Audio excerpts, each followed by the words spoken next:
He heard the sobbing before he saw the hand. A thin sound, muffled against the metal latch of a restroom stall. Marcus stood in the doorway, the fluorescent hum above him folding the room into a flat, clinical light.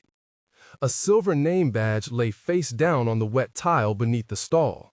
The letters had been rubbed raw, but a smear of floral-scented cleaner caught in the crease. Someone had dropped it and kept crying. Marcus had come that morning in jeans, a low-necked windbreaker, a baseball cap pulled down. He wore rubber-soled sneakers that wouldn't click on linoleum, and a cheap cloth tote that passed for customer. For the moment, he was just a man, 38 hours of travel behind him, and the kind of tired that put the city into soft focus. The building around him was a store he had only seen from quarterly reports. Bright aisles, stacked electronics under price tags, a manager's office with a glass partition that set authority at arm's length. Detroit smelled faintly of coffee and the winter that hadn't yet arrived. He stepped into the stall doorway. The woman looked up, cheeks streaked, palms clutched to the small of her back as if holding something in. Her shirt cuff was dark with detergent. Her hands showed the faint abrasions of work that never stopped being work. She looked at him for a second as if deciding whether he belonged there. Then she pushed the stall door farther open and very quietly said, "Can you give me a minute?" Stay with me to hear the full story and the lessons Marcus would draw from it. If this reaches you on a channel that lets you follow stories like this, consider subscribing and hitting like so more leaders who need to hear a wake-up call might find it. He gave the minute and then another. Maria Santos folded up the badge from the tile and tucked it into the pocket of her uniform like it was a relic. She said her name when he asked, and when he offered the obvious, "You okay?" she laughed in a small, shocked way that made the sound of the room feel too big. "I'm fine," she said, but Marcus heard what she didn't say. The badge, the sob, the damp tile, these were the physical evidence of a life that friction had pared thin. She told him, in starts and hesitations, about broken appliances at home, a child with a heart condition whose surgery had been postponed while paperwork was corrected, about pay that did not arrive on paydays because somebody had adjusted her hours. She spoke of being docked 3 minutes twice a week for stretch breaks that were logged differently depending on who signed the sheet.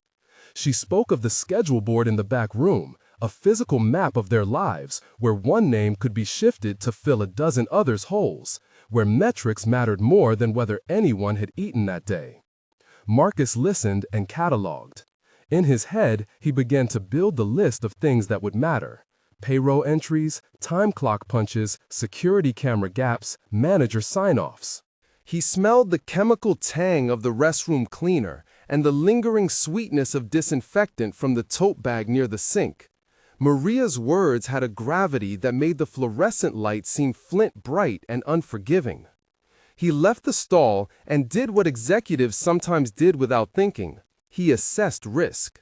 The store was one of 27 in the region, a mid-level anchor of their retail portfolio. On paper, it was underperforming in comparisons. Thin margins, steady turnover at 27% versus the chain's typical 16%. Absenteeism ticked up in payroll reports that had been red flagged in those quarterly slides he had glanced at in airports. But the slides never captured the slow erosion of dignity that Maria described. They never showed where minutes could be stolen and add up to paychecks that left a family short one surgery's copay. He had always known numbers hid stories. For the first time, he felt a moral obligation to find the story. He told Maria he would look into it. He didn't tell her he was the CEO. For 2 days, Marcus did the work that the reports had failed to do. He went back into that store with a cheap name tag of his own, a brass thing from a thrift shop that read customer service, and began to watch. He sat in a corner of the cafe with a thermos of coffee and observed the rhythm of the floor from a distance. He watched managers pass through the aisles like darkness in motion and noted the small rituals of control. The manager's clipboards, the time clock machine flicker, the way palms hovered over screens while employees clocked in and out. He learned the roster. He learned the code names Brad used in the schedule board, numbers beside names that made sense to no one but him.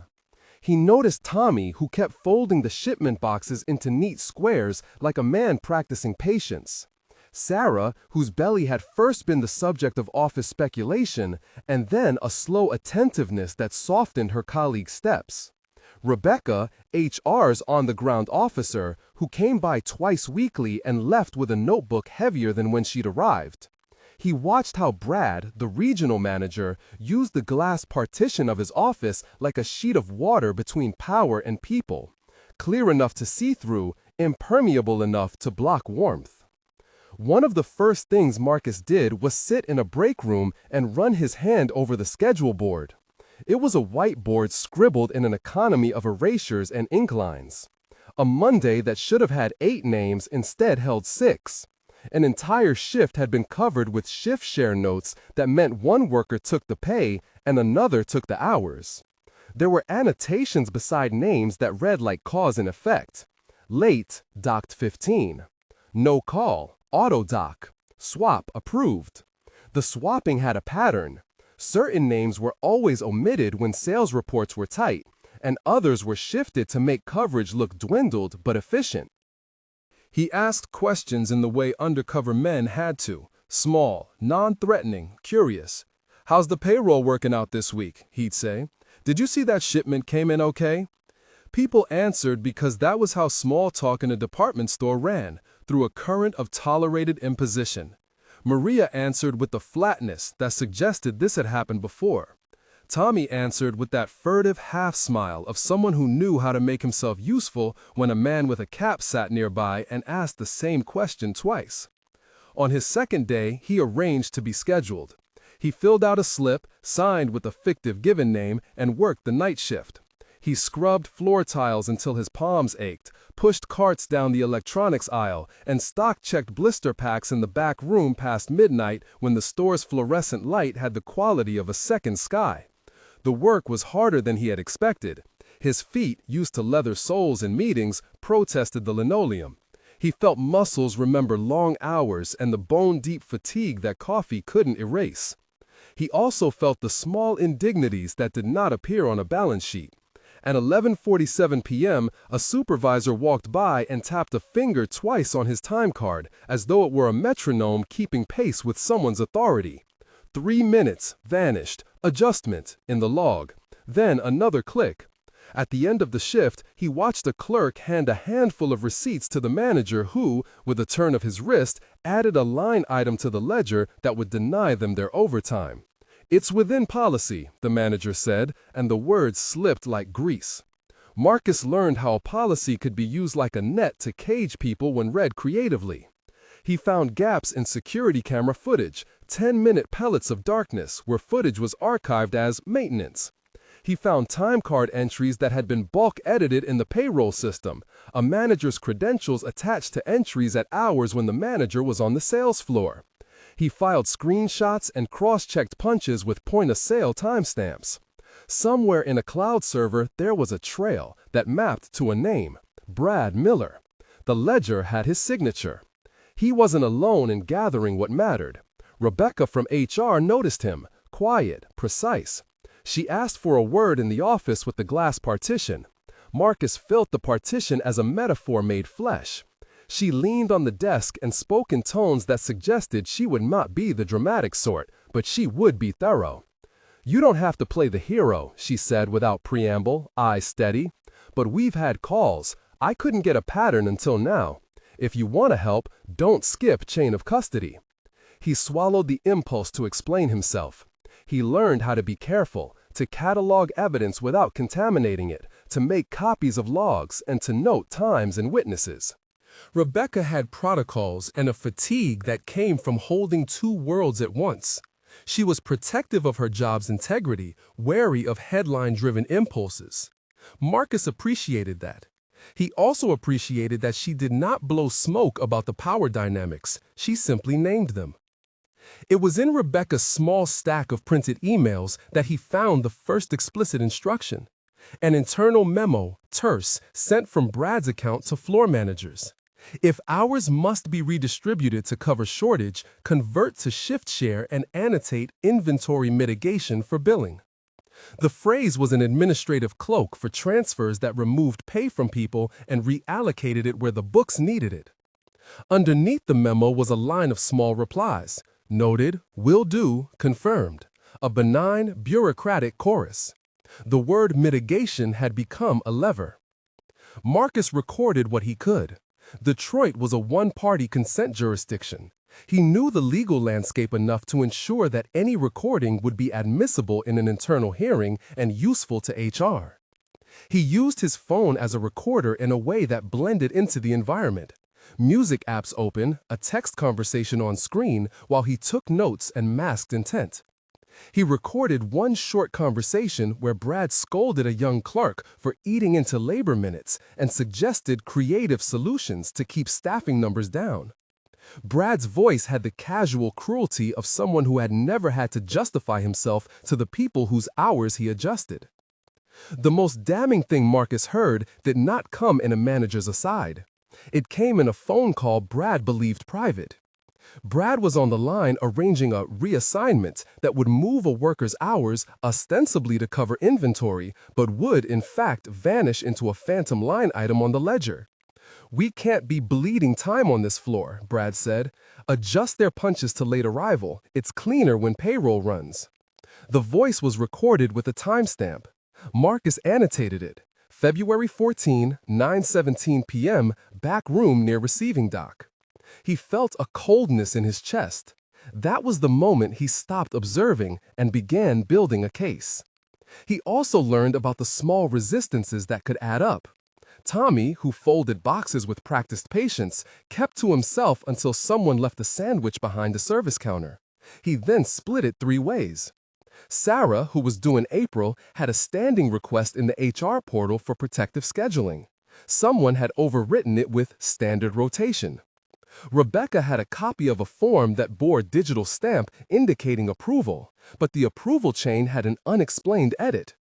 The system that had been designed to protect people had holes that looked like scaffolding missing bolts. Maria was the human axis of all of it. Once, after a 30-minute shift of sweeping, she had sat on the stoop behind the loading dock and took out a photograph of a child's hospital bracelet folded in a small square.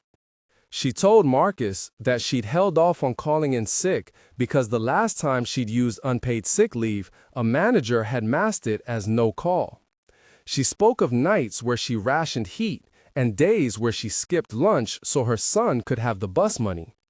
She spoke like someone reciting the arithmetic of survival. Marcus found himself measuring what restitution might mean.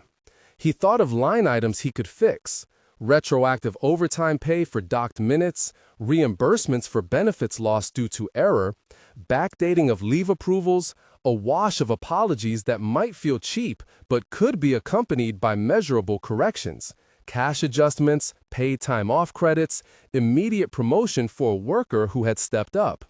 More than that, he wanted systems changed: an employee council that had teeth, an independent schedule audit, anonymized channels for complaints, and a revision of manager incentives that tied bonuses to retention and well-being metrics rather than purely sales. He also felt a personal mirror. Boards had given thin speeches about frontline empathy last quarter. He had nodded in airports at men in other suits and returned to numbers.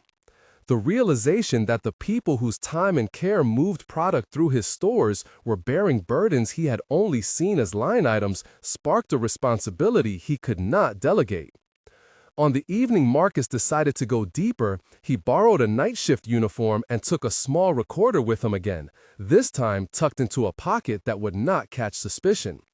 He was scheduled for 2 nights of midnight inventory and frontline floor coverage, 48 hours in all. The span Rebecca had suggested would be enough to map a pattern. He wanted to feel the exertion and watch the chain of interactions without the buffer of a consultative report. The first night, he sweated under the harsh fluorescence and watched the way Brad moved through the store like someone who expected obedience by virtue of proximity to the glass partition. Brad's management style was power as poker, A look here, a trimmed schedule there, a memo that read like a harmless administrative nudge but reeked of levered intent. When Marcus clocked in at 11:02 p.m., his phone logged the time. At 11:16, a manager tapped the time card and a 3-minute doc appeared in the payroll system. At 11:17, a line item appeared in a ledger, operational adjustment. At 11:44, a clerk called in sick, and the call was logged as no call because the manager had not clicked the acknowledgement box. Marcus felt the weight of those minutes like pennies in a pocket. Individually, inconsequential. Collectively, they were a quiet theft.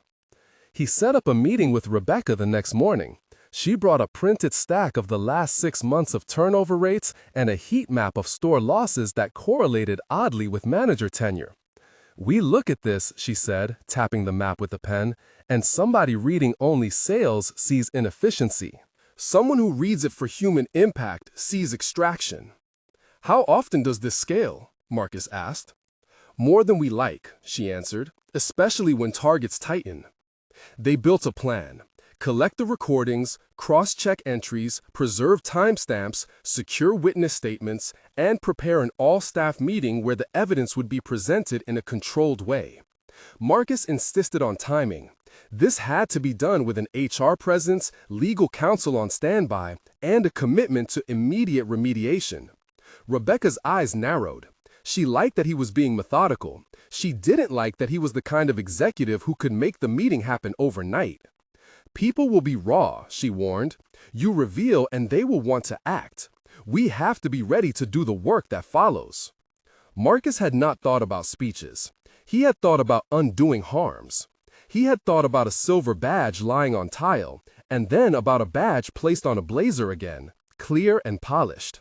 He wanted finality, and he wanted repair.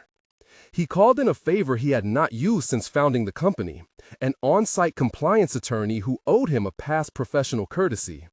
The attorney arrived with a briefcase and an expression that suggested someone who measured risk like a man who had learned to live with it. Marcus briefed him on the recordings and made the jurisdiction explicit: Detroit, Michigan.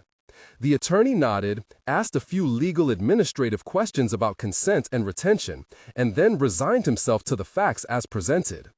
"If you want this to hold up in an HR investigation and potential civil proceedings, we document chain of custody, we involve HR formally, and we do it transparently," the attorney said. He added, "And we need to be careful about public exposure until the internal procedures are complete." Marcus agreed and felt the tug between speed and prudence. That night, before the mandatory meeting he would call but had not yet scheduled, Marcus walked the store alone. He passed the glass partition and looked at the office inside. Brad had left a mug on the desk, a ring of coffee dried at the bottom. The visual gap between the office and the floor had always been rhetorical. Now it felt like a literal separation between someone who could move money on a spreadsheet and someone who had to count pennies for a hospital copay. Marcus picked up the silver badge from the tote he'd borrowed earlier and, unconsciously, pressed it to his palm. He thought of Maria's hands, raw from work, and of the photograph of a hospital bracelet folded into a square. He thought of the quasi-policies that allowed exploitation in the name of efficiency. He felt something he hadn't felt in a long time, the acute discomfort of being the person who could change it and had not. The next morning, he scheduled the mandatory meeting. He asked Rebecca to prepare the room and Tommy to collect the staff. He told the compliance attorney to bring a neutral observer. He told Rebecca the recording he had would be played. He told no one else. He had one more call to make before the hour he had set. He pressed the phone to his ear and listened to his own pulse. Tomorrow, the audits would begin. They came in a little early because rumors travel faster than memos. The break room filled first. People with aprons tied at the waist, a hand towel thrown over a shoulder, hands that smelled of fryer oil and bleach settling into plastic chairs. Tommy stood by the door with a clipboard, checking names. Rebecca arranged the projector and a speaker. The compliance attorney sat stiff-backed at the long table, his briefcase open like a ledger. Marcus watched the room populate. Line cooks, shift leads, a few district managers who had not been called out by name, and Maria, who sat near the back with her purse clipped to her knees and a hospital bracelet folded into the edge of her hand like a talisman. He had instructed the floor staff to remain. He had told supervisors to be seated in the front row. He had told no one else. Now, as the murmur dropped and the projector cast the store logo large and blank on the wall, Marcus felt the old urgency like a pulse under his ribs. Clean, sharp, unavoidable. He stood. "Thank you for coming," he said. His voice was measured. He did not try for rhetoric. There was no need. "We are here because I believe there have been irregularities in payroll practices. I asked Rebecca and HR to prepare, and I asked legal to observe so we can follow proper procedure. We will present evidence, we will take statements, we will make immediate decisions where necessary, and we will follow up with whatever remediation is required." When he said we, he meant the people at the table and the 28 people staring back, the ones who had kept store hours so someone else could get home to a child. He could feel their attention like a heat. Some faces were blank, some guarded, some openly anxious. Rebecca clicked to a heat map. Rows of the city lit up. Store addresses, turnover percentages, the darker clusters where losses and departures had clustered tightly. "This isn't random," she said. "We overlaid manager tenure and there are patterns. Stores where a particular set of managers led operations show consistent, small adjustments that add up." "Operational adjustment," the compliance attorney echoed, reading from a printout, "a euphemism." Marcus let that settle. He had rehearsed nothing. There was too much truth to allow for rehearsal. He played the first clip. The recording began with the soft hush of the kitchen, dishes clacking, a muted radio, and then a voice that was unmistakable. "Time's a cost center," Brad said. 3 minutes here, 4 minutes there. You're not stealing, you're optimizing. It's company policy in spirit." Laughter followed, sharp, quick. Another voice, a manager's, asked a question about a clerk's late punch. Brad gave an offhand directive. "Mark it as operational. Adjust the hours. If someone whines, you tell them it's a correction." Silence in the room thickened. Maria's fingers tightened on the bracelet. The clip ran through 2 minutes, then another. Each change of tone amplified the moral geometry of what everyone was hearing. Managerial instruction, optimization as an ethic, human time translated into ledger lines. When the recording ended, someone in the back let out a sound that could not be called a laugh. It was a small animal thing, part incredulousness, part mourning. Brad was not in the room. He had not been invited. He was, Marcus had learned that morning, out sick.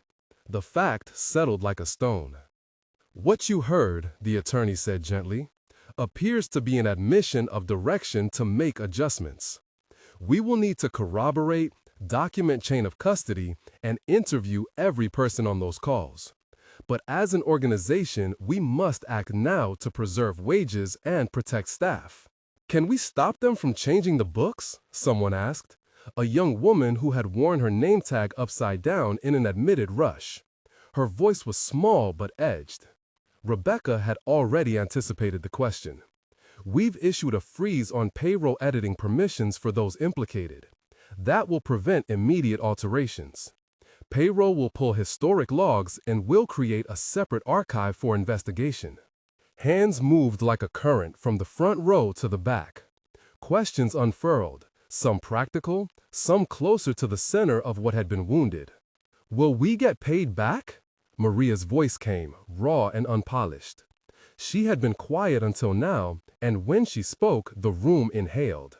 "My son has a surgery next month. The sound in the room pivoted. Marcus stepped forward. He had rehearsed nothing, but he had the posture of a man who wanted to be precise with promises. "Yes," he said. "If hours were improperly deducted, we will make restitution. That is immediate. We will calculate back pay, and we will do it transparently. I'm asking HR to prioritize affected employees. We will also review discipline through the appropriate channels. We will involve outside counsel if needed. But you promised us a culture of respect, someone said. This is theft. It is, Marcus replied, and that's why we're here. It might have been enough to say so and then let process take its course. But the room wanted faces. They wanted names and consequences. They wanted someone to own that the company, which marketed itself as family-friendly and value-driven, had allowed a practice that treated minutes as fungible.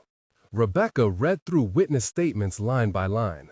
Cashier terminals showing edits, timestamps on manager approvals that mismatched entry times, ledger lines that bore the phrase operational adjustment again and again.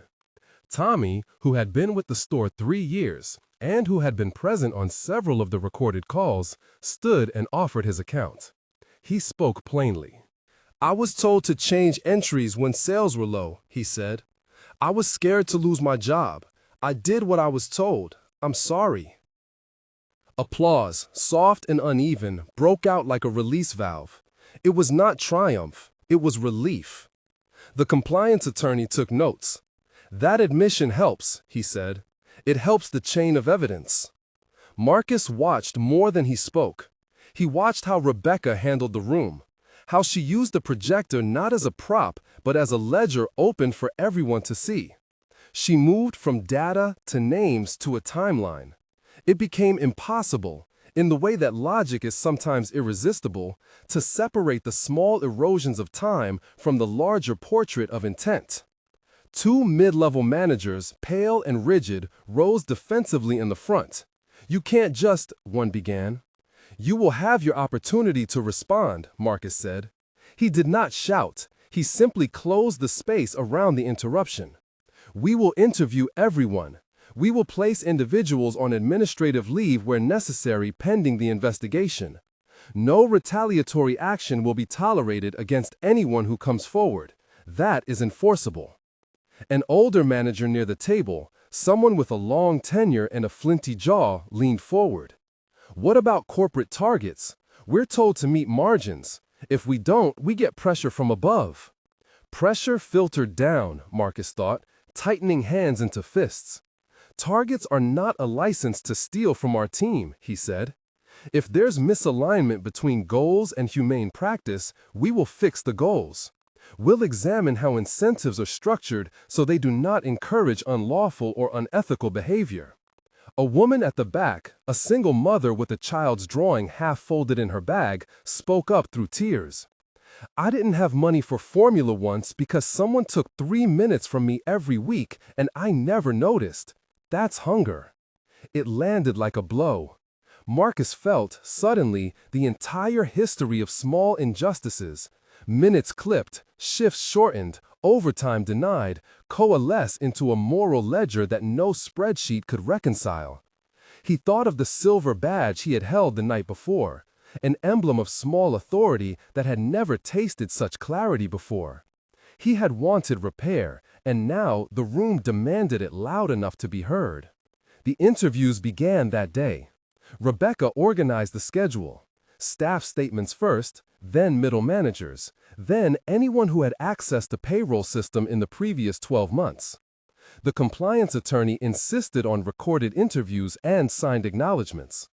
A neutral observer from outside the company, an ombudsman Rebecca had called in as an independent concession, sat quietly transcribing the exchanges. When it came to the managers implicated most directly, Marcus watched the theater unfold. Some confessed immediately. Others sought to distance themselves, blaming miscommunication, system quirks, or previous procedures that had been handed down as informal guidance. Marcus recorded every explanation in the silence that followed, filing them away like currency. By late afternoon, a preliminary list of personnel actions emerged. Several employees would be suspended pending review. A handful of supervisors would be placed on administrative leave, and payroll would begin a provisional restitution process for flagged entries. Marcus had not wanted to make sweeping public firings without ironclad documentation, but he also refused to mask wrongdoing with process for the sake of corporate optics. He had pledged remedy, he intended to deliver it responsibly. Brad's name occupied the center of the investigation. His phone had gone straight to voicemail. His manager's email flagged him as on medical leave. Marcus ordered a deeper look. Access logs, entry records, any correspondence that might place him at the censor. If Brad had coordinated the practice, the evidence would show it. If he had acted alone, it would be exposed. In either set of outcomes, Marcus knew there would be fallout that reached beyond the store. Into legal suits, perhaps, into media scrutiny, certainly into the private lives of people who now had proof that their time was not theirs. Maria stayed. She came to the interview with a quiet dignity. She read the list Rebecca presented and nodded when the payroll technician confirmed the deductions. She gave a short statement. "I worked those minutes. I was told the register showed a correction." She did not flinch when asked if she had been asked for money or favors. She answered simply, truth as plain as a ledger entry. "No," she said. "It was always about minutes." When someone asked why she had not said anything before, she shrugged. "You don't think they'll believe you," she said. "You think they'll say you punched wrong, or you were late. You work. You make sure you're there." Tommy, who had been complicit and who had already apologized aloud in the meeting, took on an unexpected role. He began to gather other staff statements, quietly encouraging people to speak. "We didn't have to be scared," he told a cashier who fretted about being blamed. "They told me. I did it because I was trying to keep my job. Say it like that. We don't need to hide." By the end of the day, the provisional audit team had flagged 500 separate adjustments across multiple stores that bore the same phrasing and similar time patterns. When Marcus saw the number, he felt something like vertigo, not from the scale, but from the human arithmetic the number implied. 500 adjustments could mean hundreds of shifts, countless missed dinners, one child's missed dose of formula, another's deferred medical appointment. He authorized immediate provisional restitution to the accounts of those flagged, enough to bridge imminent bills, while formal calculation proceeded. He wrote the authorization with his own hand on a memo and signed beneath it. The compliance attorney read it carefully and nodded. "That will be constructive in showing the company acted promptly upon learning," he said. "It does not foreclose further action by any authorities, but it does mitigate harm." Late that evening, when the building sighed empty and the fluorescent lights hummed down to a lower frequency, Marcus walked the floor again. The kitchen had been cleaned, the fryers were off. He passed the office where Brad's mug still sat, its ring of dried coffee like a stain on an argument. He left it untouched. He stepped out under the parking lot lights, the winter air bright and honest. Tommy found him there. "You did good," he said, voice small in the cold. "Not yet," Marcus corrected. "We started."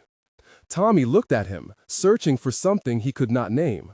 "What if they sue us? What if Brad sues me for talking?" "We have counsel," Marcus said. He did not want to be flippant. There were real legal risks. There were also moral certainties. "We'll protect anyone who comes forward. We'll pay what we owe. We'll change the policies so no one is incentivized to do this again." Tommy breathed out. "It's just, my sister's job is at another franchise. She'll hear about this. People talk." "They will," Marcus said, "and they should." That night, Marcus drafted a message to all employees. An announcement about the investigation, an assurance of no retaliation, an outline of provisional restitution, and an invitation to submit statements. He kept it plain because there is power in plainness after complicated harm. Before he hit send, he looked at the silver badge again, fingered its edge as if it could steady a trembling. He thought back to his conversation the night before with the compliance attorney, a man who measured risk and had learned to live with it. The attorney had warned against public exposure too early. Marcus understood the rationale, legal strategy, brand protection. But he also knew what the people in that break room needed: acknowledgement, remedy, a practical plan for repair. He pressed send. Employees began to reply within minutes. Some messages were short and raw. "I want my hours corrected." Others included attachments, bank statements, medical bills, flight itineraries for family emergencies. One reply simply read, "My daughter needs her medicine." Marcus felt each as a literal weight. He asked payroll to triage and to honor urgent cases first. In the days that followed, the investigation widened and stratified into lists and interviews. The regional office assisted, outside auditors were brought in to verify numbers. A few implicated managers, when confronted with irrefutable logs, broke down and admitted they had directed edits under pressure to hit targets. Some argued that the culture had normalized small manipulations as a survival tactic. Others framed it as a misunderstanding. Where there was admission, the company moved to remediate. Where there was denial yet compelling evidence, the company moved to place individuals on leave and to pursue corrective action. Brad, still absent, filed the doctor's note that raised new complications. His legal counsel demanded access to the recordings. Marcus's attorney responded by proposing a limited, protective disclosure, sufficient to allow Brad to see evidence connected to him, but with retention of legal safeguards. It was a bureaucratic dance, but a necessary one. Marcus had learned that the machinery of accountability must go hand in hand with procedural fairness if any action was to hold up in the long term. As the weeks unfurled, small victories accumulated. Back pay settled into accounts.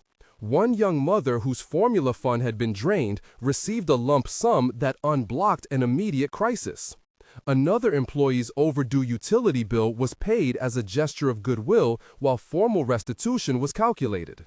Rebecca rewrote instructional manuals and instituted a mandatory ledger review training for all managers.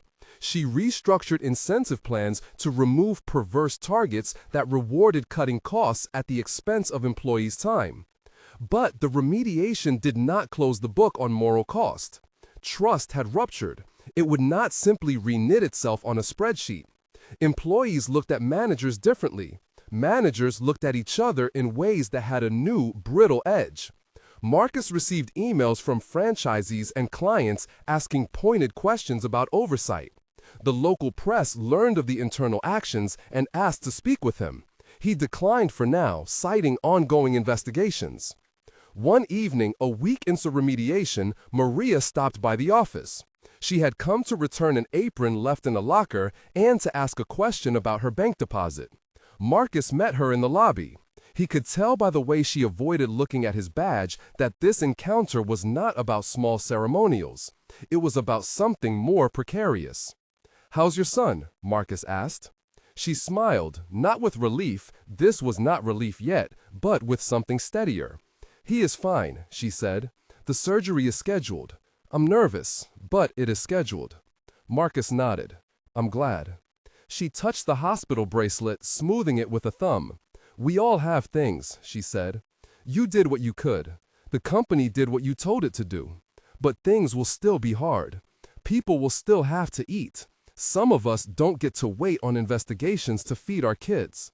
He had no answer, not a sufficient one for the fullness of the claim. He could point to back pay and corrected ledgers, but he could not wave his hand and make the months of anxiety collapse into a neat account. He said instead, "We're working on it. We're changing how we judge performance. I want you to tell me if anything else happens." She nodded and left the bracelet on the desk, the metal catching the lobby lights like a small, honest coin. Marcus watched it for a long moment after she left, thinking of the map and the ledger, the minutes and the lives they equated. Inside, the compliance attorney had drafted a recommendation report, policy overhauls, managerial retraining, a permanent audit function to inspect payroll edits periodically, and an external review at 6 months. Marcus approved most of it, altered some language to be sharper on restitution deadlines, and signed. The company would not be able to declare absolute innocence or virtue after the scandal. It would have to live into repair, and that meant policy plus practice, public humility plus internal accountability. There were also broader ripples. A national worker advocacy group reached out offering resources to affected employees. A few stores outside Marcus's district conducted their own audits and found no pattern. Others found small anomalies and corrected them quietly. The story, once private and then public, forced the conversation the company had long deferred: how to translate efficiency into dignity. Marcus did not expect gratitude. He did not want it, in fact. He had wanted to be the man who fixed things before they escalated. He had wanted to be the executive who saw injustice and acted. Now that he had acted, he found himself in a more uncomfortable place, the center of a slow, bureaucratic remediation that would be messy and imperfect. He slept poorly some nights, thinking of the woman who had shown him her folded bracelet, of the cashier whose mother had lost work, of the manager who had justified small thefts as wordless survival. On a bright Tuesday, the company posted a condensed account for employees, findings, actions taken, restitution parameters, and channels for anonymous report. It did not call it a mea culpa. The legal counsel had cautioned against language that could be self-damaging. But it was franker than previous communications had been. It offered a timetable, it invited dialogue. In the hallway after the posting, someone said Marcus had done the right thing. Another voice said he had moved too slowly. A third offered a tired, wry observation. You fix one leak and find the next. Marcus let the critique wash over him. He had learned, painfully, how many places minute theft could hide. Behind operational adjustments, in the language of efficiency, in the everyday choices managers make when the heat is turned up. He had also learned how quickly a room can shift from resignation to action when evidence is placed before it. He kept the silver badge in a drawer now. He no longer pressed it into his palm. The badge had, he realized, been a talisman for authority that was often unused. Authority without action tastes like failure. Action itself, however, did not wash the world clean. It only began the work of reweaving the small trust that held a workplace together.